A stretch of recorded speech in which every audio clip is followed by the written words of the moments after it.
Bonjour à tous, je suis Thierry Fabre du magazine Challenge et je suis ravi d'animer cette réunion, cette session sur l'inflation. Avec donc en visio, j'ai l'honneur d'accueillir Monsieur Villeroy de Galhau, le gouverneur de la Banque de France. Bonjour Monsieur Galhau. Et j'ai aussi l'honneur d'avoir deux économistes de TSE, donc Patrick Fèvre et Fabrice Collard, qui vont débattre avec nous de l'inflation. Ce sujet peut pas être plus d'actualité dans l'actualité économique. Il n'y a qu'à lire le quotidien avec qui nous organisons ce sommet des Échos ce matin qui en fait sa une. Pour présenter ce sujet, moi j'insisterai sur deux choses. D'abord, le côté extraordinaire du phénomène que nous connaissons depuis 2 ans. On se félicite aujourd'hui d'avoir une inflation qui recule à 5,1%, alors qu'elle était à 5,9, je crois, le mois dernier. Donc 5,1 sur un an, avec une inflation des prix alimentaires de 14%, et on se félicite. D'ailleurs, la tonalité de la presse ce matin, c'est de dire, voilà, ça redescend, c'est une très bonne nouvelle, mais vous imaginez si on vous avait dit il y a 2 ans qu'on aurait entre 5 et 6% d'inflation, on ne l'aurait pas cru. Donc c'est quand même un phénomène extraordinaire, mais qui effectivement prend une tournure qui a l'air plutôt positive. Et c'est un phénomène aussi que je qualifierais de dévastateur, et on va en parler dans cette session, sur l'impact que ça peut avoir sur les gens, sur la population, avec une perte de pouvoir d'achat et qui est extrêmement différente selon les catégories. C'est ça qu'on va un petit peu détailler dans cette session, voir comment les Français souffrent différemment de cette inflation selon leur niveau de revenu. Donc beaucoup de thèmes à développer. Pour lancer cette session, Monsieur le Gouverneur, je vous passe la parole et donc on compte sur vous pour l'introduire assez brièvement, mais pour exposer votre vision de ce sujet, surtout votre stratégie, parce qu'effectivement on va détailler le constat, mais on va aussi détailler la stratégie pour vraiment ralentir cette inflation. Et donc en quelques minutes, si vous pouviez nous poser ce problème, et ensuite on va le détailler avec nos économistes. Merci. Merci beaucoup. Je voudrais d'abord dire combien je suis heureux de participer à ce sommet du bien commun, même si je m'excuse de le faire à distance, mais je trouve que c'est un titre magnifique qui renvoie bien sûr au livre de Jean Tirole d'il y a quelques années, et que dans ce bien commun, là je rejoins tout à fait votre introduction, il y a la stabilité des prix et il y a la confiance dans la monnaie. Et que l'inflation, c'est une maladie économique et sociale. C'est comme ça d'ailleurs que la Banque de France a présenté sa dernière lettre au président de la République fin avril. C'est une maladie qui peut menacer ce bien commun si elle s'installe. Donc, nous devons vaincre l'inflation, nous devons maîtriser la maladie afin qu'elle devienne chronique. Et c'est peut-être la bonne nouvelle, c'est que je crois que nous allons vaincre l'inflation. Je voudrais dire très rapidement où on en est. Vous disiez que c'était dans l'actualité, ça l'est encore plus aujourd'hui, puisqu'on a les chiffres d'inflation pour la zone euro, les premiers chiffres du mois de mai, là, dès le 1er juin, qui sont parus ce matin. Et je dirais que nous sommes en bon chemin pour vaincre l'inflation, mais nous ne sommes évidemment pas encore arrivés.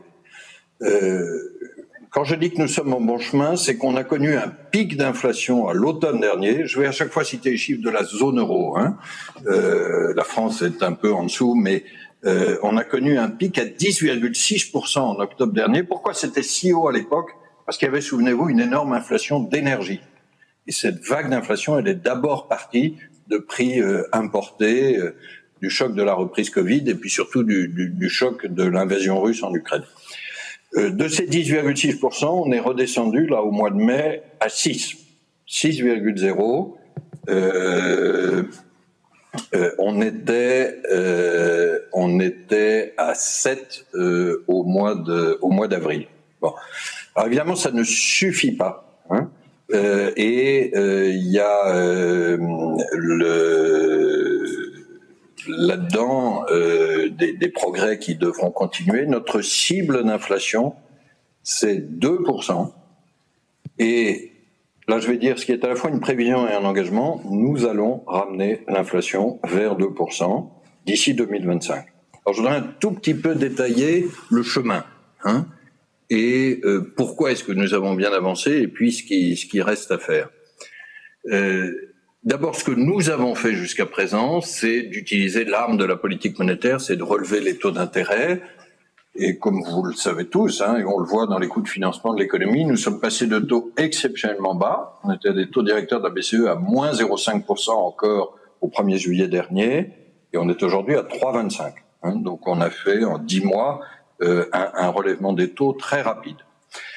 Ce relèvement des taux commence à avoir son efficacité sur l'inflation. Je vais souligner un peu un chiffre paru ce matin, c'est ce qu'on appelle l'inflation core en anglais, qui enlève l'énergie et l'alimentation. C'est pas pour dire que l'énergie et l'alimentation sont pas importantes, je vais y revenir dans un instant.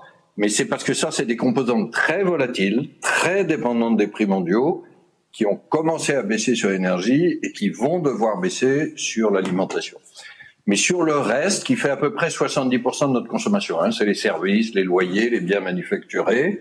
Sur le reste, la politique monétaire est pertinente et elle commence à agir. Cette inflation core, elle est passée de 5,6% au mois d'avril à 5,3%. C'est la première fois qu'on a une baisse aussi sensible de l'inflation sous-jacente, celle qui relève de la politique monétaire. Et donc, on va continuer sur ce chemin. Je pense que les hausses de taux d'intérêt que nous avons encore à faire sont relativement marginales, que l'essentiel du chemin a été fait et que maintenant, l'enjeu clé, c'est la transmission de ce qui a déjà été décidé en hausse de taux jusqu'à l'inflation et la diminution de l'inflation. Alors, les spécialistes, il y en a beaucoup à TSE, savent qu'il y a beaucoup de littérature sur ces délais de transmission de la politique monétaire. En général, on dit entre 1 à 2 ans. Nous pensons à la Banque de France que pour diverses raisons, notamment le poids des services, on est plutôt dans le haut de la fourchette, c'est-à-dire qu'on est à 2 ans. C'est ça qui me fait dire que notre engagement, il est d'ici 2025, peut-être même à fin 2024, pour ramener l'inflation vers 2%. Mais la politique monétaire est efficace. Alors reste ce qui est hors inflation sous-jacente, et je m'arrête là, c'est l'énergie. Ça, je crois que sur l'énergie, on a très clairement passé le pic, et la décélération de l'inflation énergétique aide aujourd'hui. Il reste la question des prix alimentaires. C'est aujourd'hui évidemment le produit le plus sensible pour nos concitoyens. Vous l'avez dit tout à l'heure, l'inflation des produits alimentaires, elle est à 2 chiffres, elle est beaucoup trop élevée. Il devrait se passer la même chose sur l'énergie, c'est-à-dire des prix agricoles mondiaux qui ont décéléré, pour certains qui ont commencé à reculer, et qui doivent se transmettre. Ça prend quelques trimestres jusqu'au caddie qu'on remplit dans le rayon. Ça, c'est tout l'enjeu des négociations en France entre les industriels de l'agroalimentaire et les distributeurs. Bercy souhaite que ça se réouvre pour qu'on puisse enregistrer ces baisses de prix, et je crois effectivement que c'est souhaitable. Voilà, donc la politique monétaire est à l'œuvre, elle traite cette inflation sous-jacente et on commence à voir les signes, mais nous ne sommes pas encore au point d'arrivée. Le point d'arrivée, c'est ramener vers 2% d'ici la fin 2025. Merci beaucoup d'avoir planté le décor. Alors donc on va détailler différents points. Repartons avant de parler de votre action, du constat, de l'impact sur les ménages et de la grande inégalité face à l'inflation. Moi j'ai vu une étude de l'INSEE qui parlait que désormais on pouvait avoir 3 points d'écart selon les catégories de revenus, selon que l'on est jeune, selon que on habite dans la ruralité ou en ville. Donc alors qu'il y a 1 an, c'était même pas 1,5 point. Donc l'écart s'est creusé visiblement. Et donc j'aimerais bien que Fabrice Collard nous parle de cela, vraiment essayer d'avoir une vision précise de l'impact de l'inflation selon les catégories sociales et les catégories de revenus. Tout d'abord. Merci. Je ne sais pas si je vais être particulièrement précis, parce que je n'ai pas la connaissance des chiffres que le gouverneur peut avoir, mais ce qu'on sait assez bien, c'est que, évidemment, l'inflation ne touche pas tout le monde de la même façon, et notamment ne touche pas les gens les hauts revenus et les bas revenus de la même façon, et ceux qui ont accès à l'épargne ou n'ont pas accès à l'épargne de la même façon. En fait, une des grosses différences, c'est fondamentalement la part de votre revenu que vous allez consacrer à la consommation. Donc plus un ménage a effectivement un revenu relativement faible, moins il va pouvoir épargner, plus il va consommer et plus il va être touché par des variations de prix. Et en plus, ce qu'on sait, c'est que les ménages les plus pauvres ont tendance à consacrer beaucoup plus de leurs revenus à la consommation de biens alimentaires ou à l'énergie, d'où l'échec proposé par le gouvernement. Et donc sont sont vraiment affectés par les variations des prix mondiaux. D'accord ? Donc le choc énergétique créé par la guerre en Ukraine clairement affecte les ménages les plus pauvres immédiatement dès qu'ils consomment de l'énergie. Les variations du cours du blé affectent immédiatement les gens les plus pauvres parce qu'ils vont consacrer énormément de leurs revenus à la consommation de biens alimentaires. Donc, toutes ces variations-là, effectivement, affectent directement ces ménages et ils souffrent immédiatement de l'inflation. À partir du moment où vous avez accès à l'épargne vous donne une espèce de mécanisme d'assurance, puisque vous avez un espèce de stock d'argent à disposition, qui fait que vous allez pouvoir plus lisser votre comportement de consommation. Vous allez pouvoir continuer à consommer plus ou moins la même quantité et la même quantité des mêmes biens. Et donc, les ménages qui sont juste au-dessus des ménages les plus pauvres, qui peuvent commencer à faire de l'épargne, vont souffrir un petit peu moins. Les grands gagnants, finalement, ce sont ceux qui sont endettés, mais qui sont endettés du bon côté. C'est-à-dire qu'ils ne sont pas trop pauvres, d'accord ? Sinon, ils perdent directement sur le revenu.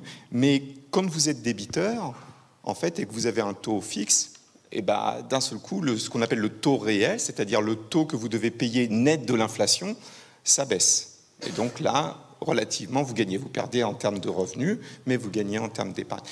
Et donc, en fait, la grosse différence, c'est vraiment entre les pauvres qui ne peuvent pas épargner, les gens qui vont avoir de l'épargne, et les gens qui ont de l'épargne, mais qui ont été capables de s'endetter un peu. Et toutes ces variations font qu'effectivement, il va y avoir de très grandes inégalités face à l'inflation. Et donc, quand on parle de politique monétaire, le rôle de la Banque centrale, il est plus que de combattre l'inflation, il est aussi de réduire un peu les inégalités face à ce comportement, donc face à ce phénomène. Donc en fait, la Banque centrale est absolument clé pour la réduction des inégalités dans un pays, au moins dans sa politique monétaire, pour essayer d'arriver à corriger les biais qui sont liés à l'inflation. Merci Patrick Febvre. Si vous voulez compléter rapidement, après on donnera la parole au gouverneur sur ce sujet.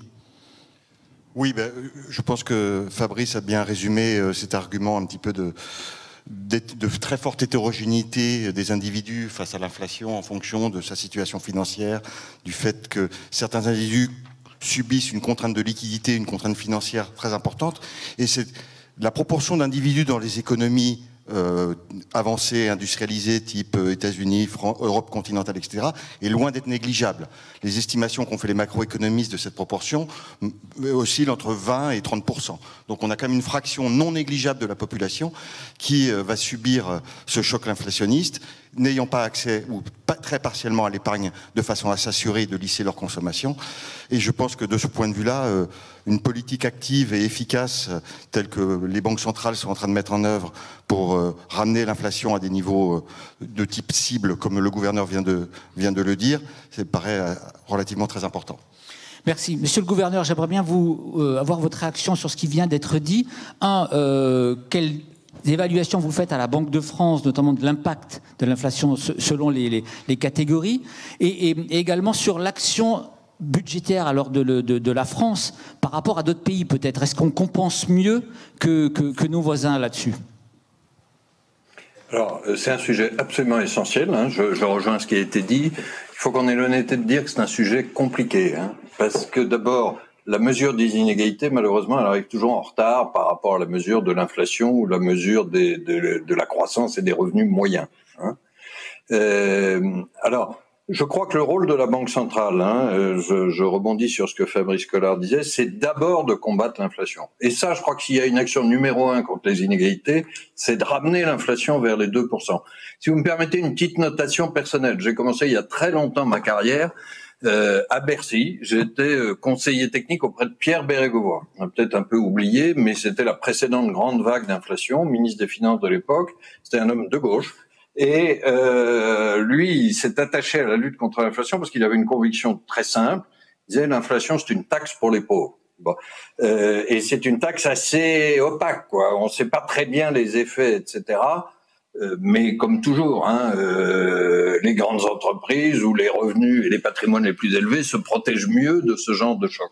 Donc, la Banque centrale, elle ne peut pas cibler très précisément telle ou telle catégorie de population ou telle catégorie de dépenses. C'est la petite limite par rapport à l'appel de Fabrice Collard. Là, on va venir sur la politique budgétaire dont vous parliez. Mais quand elle réduit l'inflation, vraiment, elle contribue à réduire les inégalités. Alors, j'ajoute peut-être dans le paysage sur les inégalités, je suis d'accord avec l'essentiel de ce qui a été dit, mais j'ajoute peut-être encore deux considérations. La première, c'est que ça dépend de ce qui se passe sur la nature de l'inflation. L'INSEE a fait effectivement des chiffres sur l'inégalité d'inflation, les variations d'inflation l'année dernière, selon les catégories de population. Il se trouve que l'année dernière, confère ce que je disais, c'était avant tout une inflation énergétique. Là, quand on a eu ce pic à plus de 10% en zone euro, et on s'aperçoit que les écarts d'inflation, ils tiennent pas tellement aux revenus, ils tiennent en fait au lieu d'habitation, c'est-à-dire ceux qui habitent en milieu rural ont davantage de dépenses de chauffage et de carburant, donc ils payaient plus cher, et ils tiennent aussi à l'âge, c'est-à-dire que souvent les personnes âgées habitent seules, etc., habitent plus en milieu rural, et donc l'inflation de l'an dernier, elle a été plus rude pour les ruraux et pour les personnes âgées. Pour cette année, c'est avant tout une inflation alimentaire, là on n'a pas encore les chiffres, mais on peut penser qu'effectivement ça fera plus les plus bas revenus, parce que la proportion des dépenses d'alimentation est plus forte. L'autre élément que je veux introduire dans le débat, mais c'est pour éclairer un sujet essentiel et comme je le disais, compliqué, c'est que là, on vient de parler des dépenses, comment elles évoluent. Mais il faut aussi regarder comment les revenus évoluent en fonction de l'inflation. Parce qu'il y a des revenus plus ou moins bien indexés par rapport à l'inflation. Alors là, heureusement en France, je pense qu'on a des politiques qui sont des politiques assez égalitaires et qui veillent aux plus bas revenus. Pour vous citer deux exemples, sur les salariés, le seul salaire qui est toujours indexé au niveau de l'inflation, c'est le SMIC. Donc, les salariés les plus bas ont eu plus d'augmentation de salaire que les moyens élevés. Et par ailleurs, les minima sociaux, ils sont pas toujours indexés légalement, mais en pratique, ils l'ont été. Et ça, je crois que ça n'enlève pas la réalité de base, qui est évidemment quand j'ai pas de capacité d'épargne, et que je consacre la totalité ou la quasi-totalité de mon revenu à la consommation, je suis plus touché par l'inflation. Là, on retrouve Pierre Bérégovoy et la nécessité de lutter contre l'inflation. Merci. Un mot quand même sur l'action budgétaire de l'État. Est-ce qu'on est vraiment le pays le mieux protégé finalement par rapport à nos voisins, ce que dit le gouvernement? Je n'ai pas vérifié les derniers chiffres, mais quand on se compare par rapport à l'Allemagne, à l'Espagne, aux pays nordiques, est-ce que vraiment on peut dire que la France a été plus protégée que les autres grâce aux différents boucliers? Alors, la Banque de France n'est pas responsable de la politique budgétaire, mais je crois qu'on peut dire que la France a été dans le temps, c'est surtout un écart dans le temps, le premier pays protégé. C'est-à-dire que la Banque de France a mis en place ses boucliers énergétiques au deuxième semestre 2021, et ça explique que pratiquement tout au long de l'année 2022, la France a eu moins d'inflation que les autres. Ça a été efficace.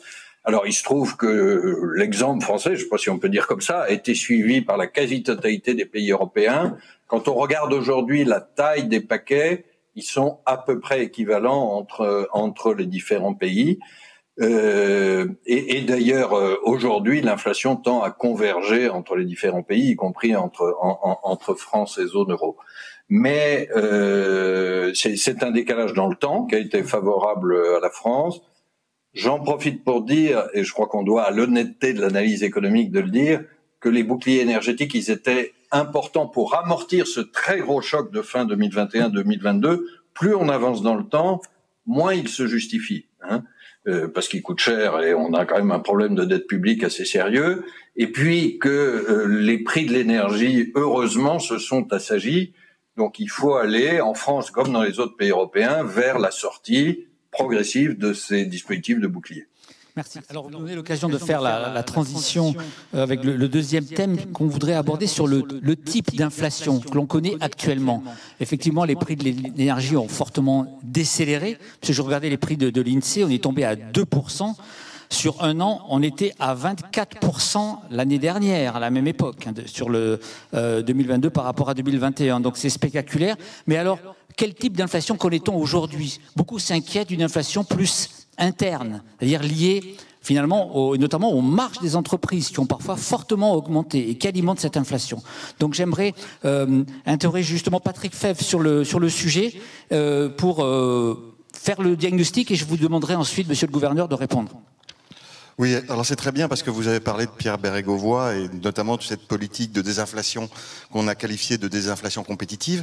À l'époque, il s'agissait de le faire graduellement. Vous vous souvenez qu'il y avait eu un grand débat entre une thérapie de choc versus un gradualisme de la politique de désinflation. J'en profite pour dire au passage que les banquiers centraux ont prouvé dans l'histoire qu'ils étaient capables de lutter contre l'inflation.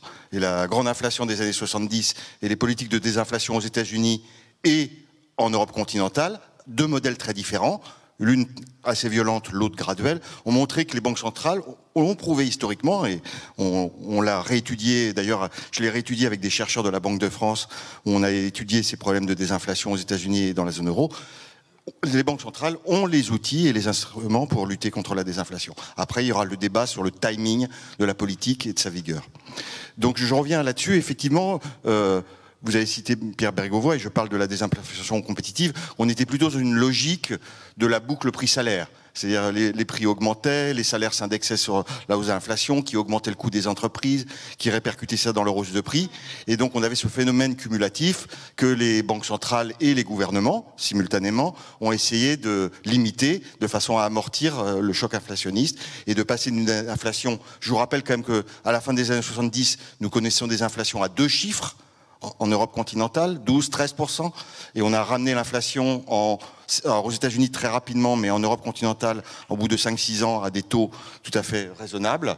Et donc, même si on vit une période où on peut être un petit peu choqué par la reprise de l'inflation, ça n'a rien à voir avec ce qu'on a connu dans les années 70. Donc ça, c'est mon point. Mais effectivement, on avait plutôt cette logique de boucle prix-salaire qu'il fallait essayer de casser, excusez-moi pour utiliser le terme un peu fort, mais de casser cette boucle prix-salaire. Et là, on a l'impression que on n'est pas du tout dans une logique boucle prix-salaire, à part les très faibles salaires type SMIC qui sont automatiquement indexés et qui protègent les plus bas revenus, mais on n'est pas dans cette logique-là. On n'a pas vu de rééchelonnement et de renégociation salariale. On est beaucoup plus dans une logique un petit peu marge, inflation, marge, reconstitution des marges, inflation, dans une logique aussi de chaîne de production où les secteurs impactants du type secteur énergétique vont impacter l'ensemble du système, et notamment c'est pour ça qu'on retrouve notamment en bas de la chaîne de production le secteur alimentaire qui doit prendre de plein fouet toute cette chaîne de production et donc de boucle prix taux de marge. Et ben voilà, on a l'impression avec Fabrice là, en préparant ce meeting avec vous, gouverneur, qu'on a sans doute changé un peu de logique de ciblage et de mécanisme de transmission et de propagation de l'inflation. Et on aimerait bien avoir un peu le point de vue du décideur et de la Banque de France. Alors Merci. justement, monsieur le gouverneur, est-ce que vous êtes inquiet en ce moment du changement de type d'inflation? Est-ce que vous craignez justement une spirale interne, le retour à ce mal des années 70 ou pas? D'abord, je crois que c'est excellent et merci encore une fois à TSE, au Sommet du bien commun, qu'on puisse regarder la complexité du phénomène. Parce que l'inflation, c'est comme beaucoup de choses, c'est un phénomène assez compliqué, et la nature de l'inflation depuis 2 ans a pas mal changé. Je fais juste un petit retour arrière sur ce que Patrick Fèvre disait à propos de l'action des banques centrales. D'abord pour le remercier, mais surtout pour dire quelque chose qui est très important par rapport à ce qu'il a dit sur thérapie de choc versus gradualisme. Moi d'abord, par tempérament, je suis toujours partisan du gradualisme, mais surtout, je crois qu'il y a une leçon très très forte des années 70, qui était l'épisode précédent. Si vous en souvenez, à l'époque, on s'était habitué à une inflation à 2 chiffres, et ça s'est arrêté le jour où il y a un banquier central, Paul Volcker aux États-Unis, qui a dit ça peut pas continuer et qui a appliqué alors lui un remède de cheval, mais vraiment de cheval. C'est-à-dire que nous, on a aujourd'hui des taux d'intérêt à 3,25, mais lui, il est monté à plus de 20% aux États-Unis. Ça a marché, mais ça a marché avec un coût économique et social considérable, c'est-à-dire la récession du début des années 80, la montée du chômage, etc. Bon. Tout l'objet de ce qu'on fait maintenant, c'est de prendre la maladie à temps. Là, je crois vraiment que l'image de la maladie est très pertinente. Si vous soignez une maladie à temps, avec des remèdes proportionnés, vous en sortez assez vite et sans effet secondaire. Si vous attendez que la maladie devienne chronique et s'installe, là, il faut des remèdes extrêmement douloureux. C'est pour ça qu'on a réagi vite. On n'aura pas à retrouver, heureusement, ni les niveaux de taux d'intérêt, ni les niveaux d'inflation des années 70. Alors après, je viens sur ce changement de nature. C'est vrai qu'au début, l'inflation est revenue en France et en Europe, en gros, mi-2021, à l'automne 2021. Au début, c'était une inflation extérieure, importée, le choc de l'énergie, des matières premières, des produits agricoles. D'abord, la faute au Covid, si vous me permettez, ensuite la faute à Poutine, pardon de le dire simplement comme ça. Ce qu'on a vu ensuite, c'est que cette inflation que les économistes appellent résultant de choc d'offres s'est diffusée à cette fameuse inflation sous-jacente dont je parlais, c'est-à-dire les 70% de notre consommation qui, eux, sont peu importés, les services et les biens manufacturés transformés. Hein. Et c'est là que la politique monétaire devient pertinente. Alors, j'insiste un peu là-dessus parce que quand vous regardez notre débat public, il se concentre essentiellement sur cette inflation importée. L'énergie l'an dernier, tout le monde parlait du prix à la pompe, et l'alimentation cette année, tout le monde parle du prix du caddie dans les rayons. C'est très important pour les Français, c'est très spectaculaire, mais je pense que ça sera temporaire, surtout si ces fameuses négociations aux distributeurs industriels peuvent reprendre. Ce dont on parle moins, et qui risque d'être plus persistant, c'est l'inflation sous-jacente sur le reste. Alors, dans cette inflation sous-jacente, est-ce qu'il y a un phénomène économique de base? Vous avez parlé de prix-salaire, on parle de prix-profit, etc. Là, je renvoie un peu plus en détail à la lettre au président de la République que je citais de fin avril. Je crois que c'est un mélange et qu'il n'y a pas un coupable numéro un de cette inflation domestique ou sous-jacente. Il y a une augmentation des salaires et entre nous, c'est normal. Hein, parce que quand les prix augmentent, il faut que les salaires augmentent, donc ça contribue un peu à l'augmentation des coûts de revient, mais c'est pas une spirale, parce qu'on voit pas que ça soit hors de contrôle ou qu'il y ait toujours augmentation davantage, au contraire, on voit plutôt décélérer les prix, et je pense que derrière, les salaires vont décélérer. Sur l'histoire des marges des entreprises, en France, elles ont globalement baissé l'an dernier. C'est pas le cas dans d'autres pays européens, hein, ou c'est pas le cas aux États-Unis, où les marges ont eu tendance à monter. En France, elles ont globalement baissé. Mais sur certains secteurs, il faut regarder. Sur l'énergie, sur les transports maritimes, peut-être sur la période récente, sur l'industrie agroalimentaire, sur certains services. Mais je ne dirais pas aujourd'hui qu'on a un coupable de l'inflation. Oui, il y a 2 ans, on aurait dit c'était le Covid. Il y a 18 mois, on aurait dit c'est la guerre en Ukraine. Je crois qu'il ne faut pas basculer aujourd'hui et dire c'est les salaires ou c'est les profits. Tout ça est un peu multicause. Et nous traitons ça avec la politique monétaire. Bien, alors passons justement à votre action, à la façon de traiter cela. Vous l'avez déjà évoqué, l'efficacité et notamment de la hausse des taux d'intérêt, sa diffusion dans l'économie, donc son impact.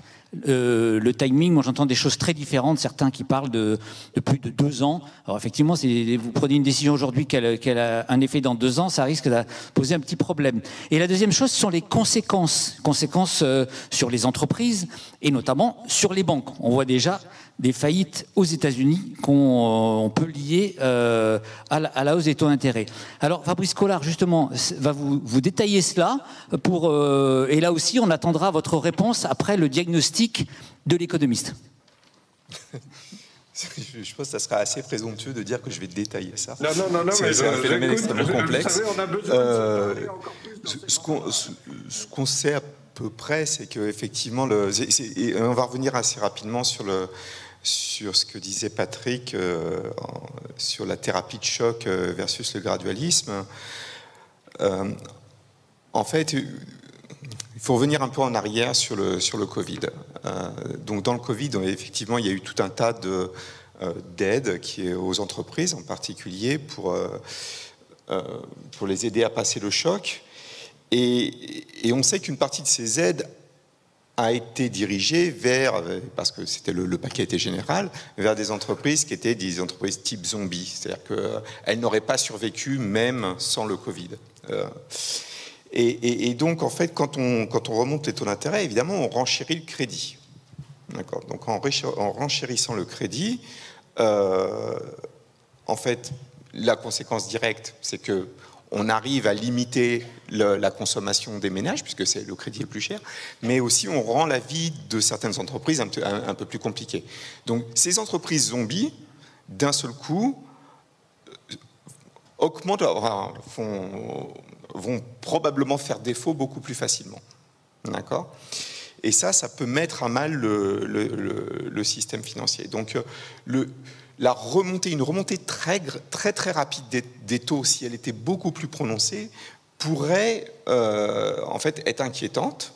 Okay, et on le voit bien aux États-Unis. Donc aux États-Unis, le phénomène est différent, mais il y a on a vécu une espèce pas de panique bancaire, mais une inquiétude bancaire il y a quelque temps. Si effectivement la Réserve fédérale n'était pas intervenue et le gouvernement n'était pas et l'État n'était pas intervenu, étant donné qu'en même temps il fallait gérer l'inflation et donc probablement remonter les taux, il est fort probable qu'en fait on ne serait pas dans la situation dans laquelle on est maintenant, où finalement là on a essentiellement à gérer l'inflation. Le stress financier semble retomber un petit peu. Monsieur le gouverneur, vous me confirmerez ou vous m'infirmerez dans mon affirmation, mais je pense que là en fait, les banquiers centraux ont à la fois un rôle à jouer, et en plus, c'est ce qui rend aussi leur métier extrêmement difficile. C'est-à-dire qu'on ne se rend pas compte, évidemment, on subit chacun l'inflation à un niveau différent, mais on ne se rend pas compte à quel point le contrôle de l'inflation par le banquier central est un exercice d'équilibre vraiment périlleux. C'est-à-dire que remonter trop rapidement les taux à des niveaux trop élevés peut mettre à mal la stabilité financière. Ne pas les remonter suffisamment et en le faisant trop lentement peut de la même façon laisser filer l'inflation. D'accord ? Et là, en fait, en ce moment, la situation était assez compliquée. Une partie... Alors, pour revenir un peu sur ce que vous disiez sur la complexité du phénomène inflationniste, en fait, après le Covid, à partir du moment où les mesures de confinement ont été relâchées, d'un seul coup, on est tous ressortis, on a tous voulu consommer. Donc, ça met une pression à la hausse de la demande. Cette pression à la hausse de la demande, en fait, met une pression à la hausse des prix.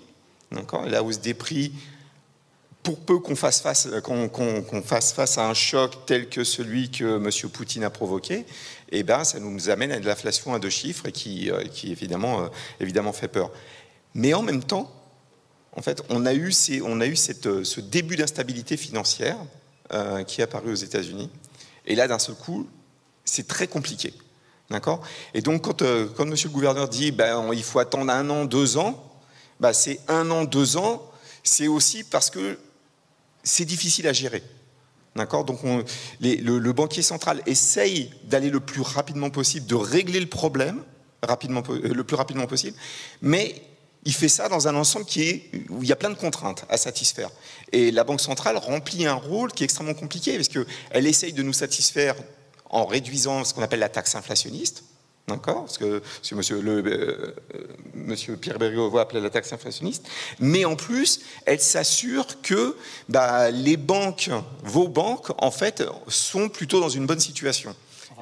D'accord ? Et donc, en fait, la tâche de la Banque centrale est vraiment très, très importante là. Et je pense que vous pourriez effectivement nous éclairer un peu sur la façon dont vous gérez un peu les deux problèmes en même temps. Alors, monsieur le gouverneur, je pense que vous avez apprécié cette intervention parce qu'elle résume à quel point votre job est très difficile. Donc, alors vous allez nous expliquer justement comment faire ce bon dosage, parce qu'on voit bien que si effectivement une action radicale aura des effets sur l'inflation, mais peut être dévastatrice pour les entreprises. Donc, comment on évalue, comment on dose ?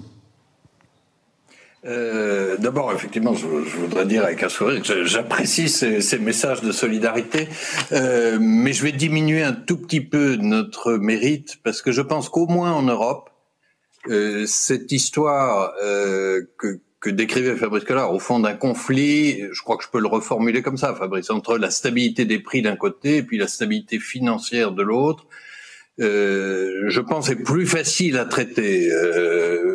Il y a des vraies différences avec les États-Unis au mois de mars. Ça explique d'ailleurs que la crise bancaire qui est apparue aux États-Unis, cette fois-ci, elle n'a pas traversé l'Atlantique. Hein. Il faut bien dire que sur l'histoire des banques, la Suisse ne fait pas partie de l'Europe, hein, mais aucune banque de la zone euro ne s'est trouvée prise dans cette tourmente, même si on reste vigilant. Alors, peut-être juste expliquer pourquoi, parce que je crois qu'il y a deux différences qui valent sur l'ensemble du système américain, et puis il y a une différence un peu plus spécifique sur cette fameuse Silicon Valley Bank. Je vais très vite. La première différence, c'est que malheureusement, les banques américaines sont moins bien régulées. Le fameux Bâle III, là, les règles de sécurité, s'appliquent à toutes les banques européennes. Il ne s'applique à la suite d'une décision de l'administration Trump qu'aux 13 premières banques américaines. Et Silicon Valley Bank, c'était la 16e. Cherchez l'erreur. Voilà. Si on avait appliqué les règles de capital et de liquidité, on aurait eu une alerte. Et la deuxième différence, c'est la supervision. Le gendarme bancaire, il est à la suite de l'union bancaire en zone euro unique, fort, centralisé à Francfort, même si nous y participons avec la CPR. Aux États-Unis, il reste régional. Et même si les règles du jeu n'étaient pas idéales, le superviseur aurait pu s'apercevoir d'un certain nombre de défaillances dans Silicon Valley Bank et faire par exemple des stress tests sur le risque de taux d'intérêt. Donc il y a ces deux grandes différences, c'est que la réglementation et la supervision sont plus fortes, plus solides, plus exigeantes en Europe. Et puis il y a une différence spécifique sur Silicon Valley Bank. Alors je m'excuse, je vais être une minute technique, mais on est à TSE et c'est très important par rapport à ce que vous disiez sur l'effet des taux d'intérêt sur les banques. Pour une banque normale, pour l'immense majorité des banques françaises et européennes, quand on monte les taux d'intérêt, c'est plutôt favorable à l'intermédiation bancaire. Pourquoi? Parce qu'elles ont dans leurs ressources des dépôts dont une partie coûte zéro, c'est les dépôts à vue, et elles ont dans leur emploi des prêts qui sont reprêtés au taux d'intérêt du moment. Et donc, comme une partie de vos ressources est à zéro, pas tout, et que l'ensemble de vos emplois est à taux d'intérêt, ben la marge entre les deux augmente. Ça peut dépendre dans le temps, etc. Mais le phénomène général est celui-là. Silicon Valley Bank, c'était pas du tout ça. Ils n'avaient pas de dépôt à vue. Donc, ils n'avaient que des dépôts qu'ils allaient chercher sur le marché en rémunérant de plus en plus cher. Et ils avaient très peu de prêts. Ils étaient investis dans des obligations du Trésor américain, ce qui est très sûr, mais ce qui est extrêmement exposé au risque de taux. Quand vous avez acheté des obligations du Trésor et que les taux d'intérêt montent, la valeur de vos obligations du Trésor baisse. Donc, Silicon Valley Bank, le modèle Silicon Valley Bank, si vous voulez, c'était plutôt un anti-modèle. Il ne faut pas tirer de ce qui s'est passé là une loi générale pour les banques. C'est plutôt le contraire. Alors, pour autant, nous sommes attentifs à la stabilité financière, bien sûr, hein, et je pense que nos collègues américains le sont encore plus. Mais je ne vois pas à ce stade de conflit, et dans les 2 ans de délai de transmission dont je parlais, je me permets de vous renvoyer à des discours que j'ai pu faire ou à des papiers de la Banque de France. Nous n'évoquons pas ce que vous disiez sur la complexité du métier. Nous évoquons le fait qu'on partait de taux d'intérêt extrêmement bas, donc ça met un peu plus de temps à percoler. Et puis que le secteur des services, dont j'ai parlé plusieurs fois, est de plus en plus important dans nos économies. Et c'est lui qui est le moins directement sensible à la remontée des taux d'intérêt. Voilà au moins deux raisons. Voilà. Pour autant, on reste attentif à la stabilité financière. J'ai droit encore à 1 minute ou j'abuse? Non. Allez-y, une dernière minute, et après on sera la dernière question. Non, juste 1 minute sur la situation des entreprises, par rapport à ce qu'on disait sur les entreprises zombies. C'est vrai qu'il y a pu y avoir des entreprises pendant la période Covid qui ont été aidées par le quoi qu'il en coûte. Bon, je crois qu'il fallait, parce que sinon notre économie risquait vraiment l'arrêt cardiaque. Mais nous ne voyons pas aujourd'hui de remontée des défaillances d'entreprises beaucoup plus forte que dans les périodes normales d'avant Covid. Il y a eu un creux pendant le Covid, ça c'est l'effet des aides, et on revient progressivement vers la moyenne de la décennie précédente, quoi, 2010, 2019. Donc nous ne voyons pas devant nous de mur des défaillances d'entreprises qui pèseraient particulièrement sur le système bancaire. Très bien. Dernier point, et malheureusement on n'a pas le temps de donner la parole à nos économistes, mais je résume la question. On a envie de vous entendre sur le coût budgétaire de l'inflation, même si évidemment vous êtes en charge de la politique monétaire et pas budgétaire. Je sais que vous avez des idées sur le coût pour les finances publiques de ce phénomène, et on en discutait avec nos économistes en se disant qu'il y avait deux idées contradictoires. L'inflation, c'est bon pour la dette. On voit bien que ça allège l'endettement, sauf que l'inflation en France notamment, ça a suscité des dépenses énormes, par dizaines de milliards, pour protéger les consommateurs. Quelle est votre vision aujourd'hui? Que devrait faire l'État, à votre avis, pour bien gérer cette sortie de l'inflation? Et notamment, est-ce qu'il faut vraiment limiter les dépenses pour protéger désormais les consommateurs? Alors là, je vais dire une conviction très simple. L'inflation, ça n'aide pas du tout les finances publiques. Ça n'est pas bon pour les finances publiques. Je sais que quelquefois, il y a l'idée que ça facilite la dette, mais ça, c'est un effet hyper temporaire. Vous prenez le ratio de dette, il y a un numérateur, c'est le stock de dette, il y a un dénominateur, c'est l'évolution du PIB. Alors au début, le PIB évolue plus vite, donc comme votre stock reste le même, à un instant de raison, votre ratio diminue. Mais ça, c'est un effet tout à fait temporaire, parce que comme vous devez continuer à emprunter, et l'État français emprunte toutes les semaines, comme la plupart des grands États occidentaux. Les prêteurs, ils sont aperçus qu'il y avait de l'inflation, ils vous font payer plus cher la dette nouvelle. Ils vous facturent l'inflation, ça c'est l'augmentation du taux nominal, et puis ils vous facturent une prime de risque d'inflation en plus. Donc l'inflation rend la dette plus coûteuse dans la durée. Et puis alors il reste la question du solde budgétaire. Là aussi on pourrait dire qu'il y a un effet favorable à court terme, c'est que pendant quelques mois, l'inflation augmente les recettes, parce que les recettes, elles sont indexées sur le fameux PIB nominal. Mais très vite, vos dépenses, elles vont suivre. Et comme vous l'avez dit, quand en plus on met un bouclier tarifaire, là, il y a même des dépenses supplémentaires qui arrivent dès le début. Donc je crois qu'il n'y a pas de solution inflationniste au problème des finances publiques, au contraire, et que donc il faut, ce que nous disons, que sortie de la période exceptionnelle Covid, on trouve, parce qu'en France, on n'est pas les champions de la maîtrise budgétaire, mais on trouve une trajectoire de stabilisation des dépenses publiques. Je plaide pas du tout l'austérité, le recul général des dépenses, etc. Mais on peut pas en France avoir à la fois les dépenses publiques les plus élevées de tous les pays développés, beaucoup plus élevées que tous nos voisins européens, et continuer à les augmenter. Juste, je vous interromps parce qu'on n'a pas pris les questions de la salle. Il y avait un certain nombre, on n'a pas eu le temps, mais il y en avait une qui est dans ce sujet. Quelqu'un qui proposait de supprimer ou de réduire la TVA pour justement baisser l'inflation. C'est typiquement une mesure budgétaire qui pourrait avoir un impact. Mais est-ce que vous trouvez ça absurde de baisser un impôt comme cela pour baisser les prix? Je crois qu'aucune idée n'est absurde. Heureusement, on est en démocratie, en débat à TSE. Mais je ne recommanderais pas cette idée. Parce que d'abord, on va diminuer les recettes et donc on va creuser le déficit. Et même sur l'inflation, on va avoir, faut toujours regarder court terme et puis durée. À court terme, la personne qui pose la question a raison. Ça va apparemment diminuer les prix. À supposer d'ailleurs qu'on fasse ce qu'on disait tout à l'heure sur les marges, que tous les producteurs, les entreprises répercutent bien la baisse de TVA. Ça, c'est toujours un sujet compliqué. Mais supposons que c'est répercuté, qu'est-ce que ça va faire? Ça va encourager la demande, et encourager la demande aujourd'hui par du déficit budgétaire supplémentaire, ça va contre la maîtrise de l'inflation. Faut quand même se rappeler que dans la durée, l'inflation, c'est un espèce de thermomètre d'équilibre de l'économie, c'est l'équilibre entre l'offre et la demande. Donc il faut un peu modérer la demande et puis il faut pousser les qualités d'offre. Si vous boostez la demande aujourd'hui, c'est pas bon sur la lutte contre l'inflation.